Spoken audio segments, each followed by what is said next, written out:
Nesse vídeo eu vou tratar com vocês a respeito do Ibovespa, tratar aqui a respeito de uma informação relacionada ao Banco do Brasil, tratar aqui a respeito do petróleo e tratar aqui a respeito de Gerdau. Então vem comigo. Salve, salve, investidores! Como é que vocês estão?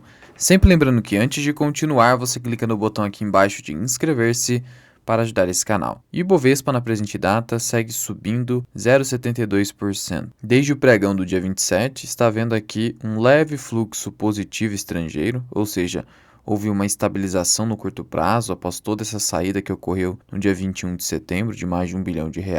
Por sua vez, o S&P 500 fechou com uma queda, e isso você extrai aqui a partir do ETF do S&P 500, o SPY. Então veja que o Ibovespa sobe apesar da queda do S&P. Nos últimos 30 dias, diante dessa alta, o Ibovespa acumula uma queda pequena, inferior a 1%, denotando uma certa estabilização de preços nessa região dos 115 mil pontos. Apesar de Ibovespa ter chegado nesse fundo de 114 mil pontos, parece ter se estabilizado ao menos no curto prazo. Sendo que a atual preocupação do mercado se restringe aos juros norte-americanos e também qual será o reflexo nos juros brasileiros. Afinal de contas, tivemos alta nos juros brasileiros, houve uma estabilização agora. Segundo o Santander, uma liquidação massiva já estaria no fim. Então, na visão do Santander, estaria havendo essa estabilização de preços aqui no país. Contudo, no mercado norte-americano, a queda deve continuar. Por isso, fiquei mais cauteloso com aportes no mercado norte-americano no momento, a fim de aguardar as próximas reuniões do Fed e como ele lidará com a inflação e com os juros norte-americanos. Tratando aqui da inflação, a queda na inflação, que é esperada pelo governo, o próprio Roberto Campos Neto disse que ainda há um desafio de chegar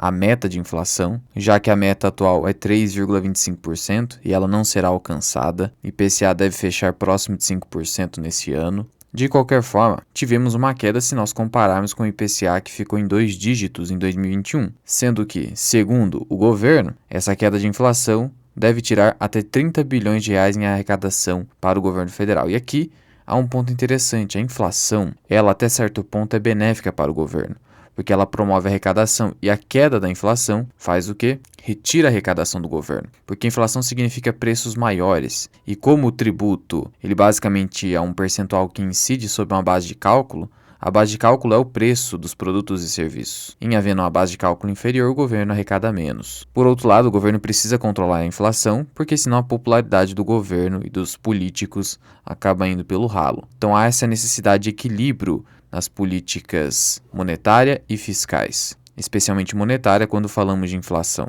Ainda tivemos ali decisão do Supremo negando pela terceira vez vínculo empregatício entre motorista e aplicativo de transporte. O Supremo tem sinalizado nesse sentido diversas vezes, ao contrário da Justiça do Trabalho, que está se encaminhando pela ideia de vínculo de emprego entre o motorista e a empresa de aplicativo. Tivemos recentemente uma condenação bilionária envolvendo a Uber, mas ainda são decisões que não são vinculantes, uma decisão do Luiz Fux, outra do Alexandre de Moraes, então ainda precisa haver uma uniformização para que haja segurança jurídica. As empresas precisam de segurança jurídica para investirem no país. Então eu espero que esse entendimento do Supremo se mantenha, até porque não há nenhuma lei obrigando que haja vínculo de emprego nesses casos. Sobre o Banco do Brasil, o Ministério Público Federal abriu um inquérito sobre o papel do Banco do Brasil na escravidão. Sim, exatamente isso. As ações estão caindo um pouco na presente data, pode ou não ser por isso, ninguém sabe na verdade, mas veja,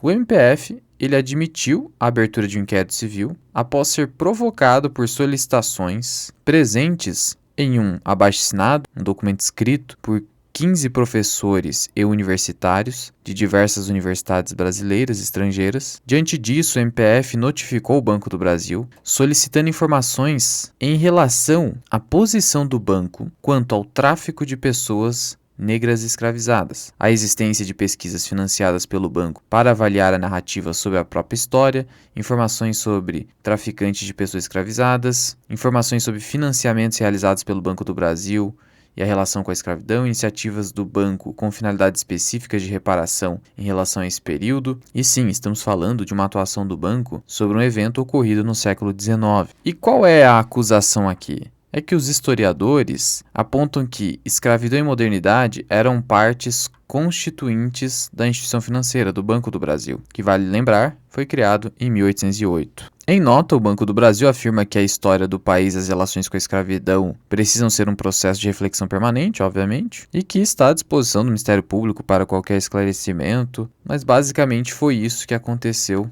e pode eventualmente ter gerado essa pequena volatilidade contra uma alta do mercado hoje, mas apenas isso. Prosseguindo aqui a respeito do petróleo, após todo esse rally de 30%, se pegarmos aqui desde esse fundo de $74 o barril do Brent, será que ele ainda tem espaço para subir? A resposta é positiva. Nós sabemos que a região dos $100 já vem sendo especulada pelo mercado, com as restrições da Rússia. Isso tende a se agravar, o preço do barril do petróleo. Na presente data está havendo uma correção de preços, mas obviamente por conta de toda essa alta. E a visão do Bradesco é que essa tendência de alta continue e que ações como Petro Recôncavo e 3R Petroleum venham a subir bastante por conta disso, mantendo recomendação de compra para essas ações, esperando ali um múltiplo de 4 vezes o preço-lucro para 2024, que seria um múltiplo muito melhor do que o atual para 3R, que negocia 15 vezes lucro para 2023. E tratando aqui a respeito da Gerdau, houve um encontro ali com stakeholders e os analistas ficaram otimistas com os diretores da companhia. E por que esse assunto está em pauta? É que nós tivemos ali uma recente notícia em que a Gerdau mostrou preocupação com o setor, principalmente quanto à demanda por aço, se ela chegou já no seu pico. Tratou ali de demissões que devem ser feitas no país, então isso gerou uma certa preocupação no mercado em relação à Gerdau. Não à toa que no último mês as ações acumulam uma queda de 6,73%. Precisamos lembrar ainda que está havendo nos Estados Unidos greve de montadoras, e isso reduz ainda mais a demanda por aço, sendo que o mercado norte-americano constitui 50% do EBITDA da Gerdau. Então tudo isso reforçou essa volatilidade no curto prazo para as ações. Ainda assim, diante desse cenário, Itaú BBA mantém recomendação de compra para a Gerdau, preço-alvo de R$ 30, potencial hoje de 23% de alta. As ações nesse momento estão a R$ 24. A respeito da greve, a empresa inicialmente não viu grandes impactos negativos nos volumes de vendas de setembro, só que se a greve se manter, a tendência é que em vendas futuras haja um impacto negativo. De qualquer forma, a XP também mantém recomendação de compra para a Gerdau, preço-alvo de R$ 32,80, JP Morgan R$ 28,50, ou seja, no geral, ainda o mercado mantém preço de compra. O BOFA também com preço-alvo de R$ 30, ou seja, você chegaria aí a um preço-alvo médio aí nessas principais corretoras e bancos de R$ 29 a R$ 30. Meu preço teto em Gerdau é de R$ 27, sendo que a companhia destacou nessa reunião numa apresentação que o cenário no curto prazo no Brasil é desafiador, assim como nos Estados Unidos, então não espere uma grande disparada nas ações. Precisamos lembrar aqui que no segundo trimestre a companhia já experimentou queda na receita líquida da ordem de 20%, queda forte no lucro líquido, no EBITDA, que ela já tem experimentado um cenário de demanda por aço bem inferior, sendo que veja só que interessante, a companhia tem um CAPEX de quase 13 bilhões e remunerou a título de dividendos mais de 14 bilhões, ou seja, um foco claro aqui no acionista, mas havendo, de qualquer forma, um CAPEX bem próximo, então não há um grande distanciamento, então isso é importante, precisa ter investimento aqui, principalmente numa empresa de capital intensivo, que precisa reinvestir grande parte do seu fluxo de caixa em bens de capital. Assim como a Vale, a companhia vem se posicionando nesse mercado de baixo carbono, que deve ser o futuro. Um mercado que deve continuar aquecido, principalmente com esse ciclo de queda nos juros, é a construção civil. Isso favorece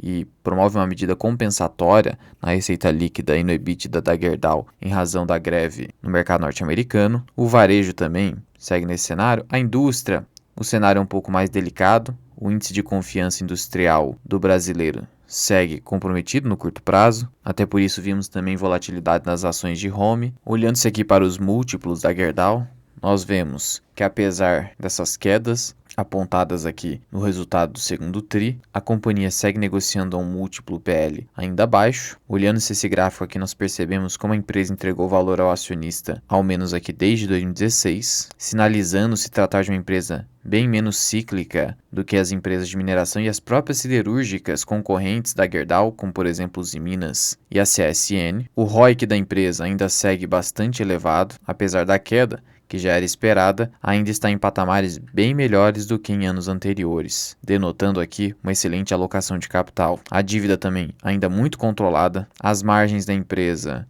deram uma pressionada, mas ainda seguem sustentáveis. Olhando isso aqui para o gráfico de cotação e lucro, o lucro está aqui embaixo, enquanto a cotação está aqui em cima. Então está havendo aqui praticamente uma proximidade entre lucro e cotação, nesse sentido a ação não estaria tão barata assim, mas é por conta do cenário de curto prazo, como eu falei para vocês. De qualquer forma, os números da empresa ainda seguem excelentes. Comparando-se aqui os múltiplos das empresas, lembrando que a análise de múltiplos ela é relativa, ela é comparativa, nós percebemos a superioridade da Gerdau, mesmo olhando-se aqui para o indicador EV/EBIT, nós temos um indicador negativo em Usiminas, um indicador de mais de 10 vezes em CSN e um indicador abaixo de 4 vezes com Gerdau. A Gerdau manteve um PL positivo e um EV/EBIT positivo. Em termos de margem, supera as demais com folga. Em relação ao ROIC, muito superior. Portanto, não há dúvida nenhuma de que a Gerdau, além de ser mais descontada, é muito superior. Ah, mas o indicador preço-valor patrimonial da Usiminas